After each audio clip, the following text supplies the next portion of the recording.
Good morning आमार एक नतून ब्लगे आपनादेर सकलके स्वागत। सकालबेला उठेई बईपत्र गोछाते बसेছি। আমার এবার নিজের সংসারে ফেরার সময় হয়ে গেছে। আজকে আছে প্রচুর কাজ, তো প্রথমেই বসেছি বইগুলো গোছাতে। বই নিয়ে যাব। আর এখানে কিছু পোটলা করেছি, তার মধ্যে আছে কাটা নিমকি। পুচু ভীষণ ভালোবাসে, আর ওখানে যেহেতু পাওয়া যায় না, তাই যখনই আমি বাড়ি আসি বাবু আমাকে অনেকগুলো কাটা নিমকির প্যাকেট দিয়ে দেয়। নিয়ে নিয়েছি একটু মুসুর ডাল আর ভোগ চাল, যেগুলো আমাদের খেতেই হয়। নিয়েছি একটা রাঁধুনির প্যাকেট, যেহেতু ওখানে রাঁধুনি পাওয়া যায় না। এরপরে আরও অনেকগুলো কাজ আছে, তার মধ্যে একটা হচ্ছে কাপড় কাচা। কাপড় কাচতে গিয়ে দেখি বাবু বাইকখানা এভাবে রেখেছে। অনেক কষ্ট করে মেশিনটা চালালাম। কিছু কাপড় আবার বালতিতেও ভিজিয়েছি, কারণ সব কাপড় তো মেশিনে দেওয়া যায় না। তারপরে চলে গেছিলাম স্নানে। স্নান করে এসে পুজো দিলাম। আর এই যে গনুটা দেখতে পাচ্ছেন, আমি যে কলেজ থেকে বিএড এমএড করেছি সেই কলেজের টিচাররা আমার আইবুড়ো ভাতে আমায় এই গনুটা দিয়েছে। যারা আমায় চেনে তারা সকলেই জানে যে আমি ভীষণ গনু ভক্ত। তো আমার আইবুড়ো ভাতে প্রায় সকলেই আমায় একটা করে গনু দিয়েছে। আমার কাছে অনেক রকমের গনু আছে, ইভেন বিয়েতেও আমায় অনেকে গনু দিয়েছে। এখানে বাবুকে আনতে বলেছিলাম ওই বাড়ি থেকে তেজপাতা, ওইগুলো ধুয়ে শুকোতে দিয়েছি। কাপড়গুলোও শুকিয়ে গেছে, ওইগুলো তুলবো। এর মধ্যে চিনির খাওয়া হয়ে গেছে, ও বেরোবে, ওকে দরজা খুলে দিলাম। ও কিন্তু বেরোনোর সময়ও এরকম করে ডাকে, আর যখন ফিরে আসে তখনও কিন্তু দরজায় থাবা দেয়, যেটা আওয়াজ পেয়ে আমরা দরজাটা খুলে দিই।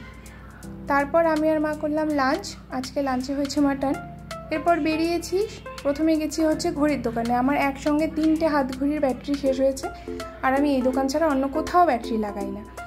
তারপরে গেছি বইয়ের দোকানে। আমার এসএসসির জন্য কিছু বই কালেক্ট করার ছিল, সেটা নিয়ে নিলাম। ওখান থেকে চলে গেছিলাম ভিশন কুইস্টে, যেটা আমার খুব পছন্দের একটা দোকান। তো ওখানে গিয়ে আমি প্রথমে হচ্ছে আমার যে চশমাটা আমি পরি সেটা একটু ক্লিন করে নিলাম। আর আমার নেওয়া ছিল সানগ্লাস।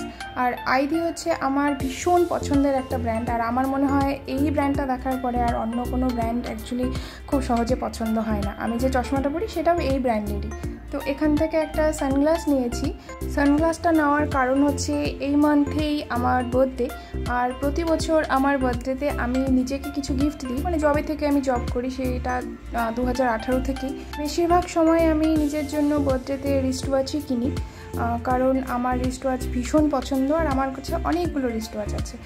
কিন্তু এবার মনে হলো যে না, এবার একটু চেঞ্জ করব, তাই নিজেকে একটা সানগ্লাসই গিফট করলাম। তারপরে চলে গিয়েছিলাম জামা কাপড়ের দোকানে। বললামই যে আমার বার্থডে আছে, আর বার্থডেতে আমি যেহেতু বাড়িতে থাকছি না, সেই জন্য মা আমাকে একটু শপিং করাতে নিয়ে গিয়েছিলো। ওখান থেকে বেরিয়ে আমি গেছিলাম অ্যাপিয়ারেন্সে চুল কাটাতে। আমি কিন্তু 2014 থেকে অ্যাপিয়ারেন্সের রেগুলার কাস্টমার। পার ইয়ার আমি ওখান থেকে হেয়ার স্মুথনিং করাই। অ্যাপিয়ারেন্স ছাড়া আমি আর কোথাও নিজের চুলে হাত দিতে দিই না। অ্যাপিয়ারেন্স যখন আলিপুরদুয়ারে ছিল না, আমি তখন শিলিগুড়ি গিয়ে চুল কাটাতাম। তো তখন থেকেই আমার লং হেয়ার। তো এবার আমি ভীষণ বিরক্ত হয়ে গেছি লং হেয়ারে, কারণ গুজরাটের ওয়েদারে এত বড় চুল রাখা খুব সমস্যাই হয়ে যাচ্ছে আমার কাছে। সেই জন্য এবার অনেক ভেবেচিন্তে ডিসিশন নিয়েছি যে না, এবার একটু চুলটা কেটেই ফেলবো। অনেকবার ভেবেছি, কিন্তু অনেকবার গিয়ে ঘুরেও এসেছি, এবং ওনারাও আমার চুলটা কেন জানি না কাটতে চায় না, কিন্তু এবার কেটেই নিয়েছি। তারপর ফিরেছি বাড়ি। আর লাঞ্চে আজকে আমার ইনভিটেশন ছিল আমার এক কাকুর বাড়িতে, মানে আমার পাশেই কাকুর বাড়ি। তো ঘরে না ঢুকেই আমি সোজা চলে গিয়েছিলাম কাকুর ওখানে, কারণ আমার ফিরতে একটু লেট হয়ে গেছিলো। এই যে কাকু, আর সঙ্গে আছে কাকিমণি। রান্না কিন্তু কাকুই করেছে। আমি আগে থেকেই বলে দিয়েছিলাম যেহেতু আমি কাল চলে যাচ্ছি সকাল সকাল, তো খুব বেশি কিছু না করতে। কাকু করেছিল চিকেন পকোড়া, যেটা আমার ভীষণ পছন্দ হয়েছে। রেসিপিটাও আমি কাকুর কাছে চেয়ে নিয়েছি, তো কাকুর রেসিপিটা দিলে একদিন আমি বানিয়েও দেখাবো। এরপরে একটা পাপোশ বানাচ্ছিলাম বাড়িতে, যেটা কমপ্লিট হয়নি। তো সেটা যেহেতু কালকে চলে যাব, আজকে আমাকে এনিহাও কমপ্লিট করতেই হতো, তো ওটা নিয়ে বসেছি, ওটা কমপ্লিট করলাম। এরপরে আবার আমার প্যাকিং আছে। আমি এখনও পর্যন্ত কিচ্ছু প্যাকিং করিনি।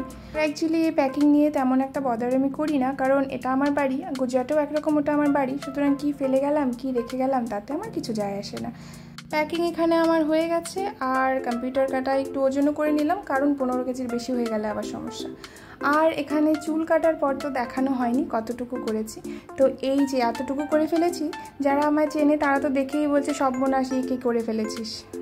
কিন্তু গুজরাটের ওই ওয়েদারে বড় চুল রাখাটা আমার পক্ষে খুব সমস্যা হয়ে দাঁড়িয়েছিল, তাই জন্যই আমি এই ডিসিশনটা অনেক ভেবেচিন্তে নিয়েছি। আর আমার যেহেতু খুব তাড়াতাড়ি চুল বড় হয়, তো সেটা কোনো টেনশনের ব্যাপার নয়।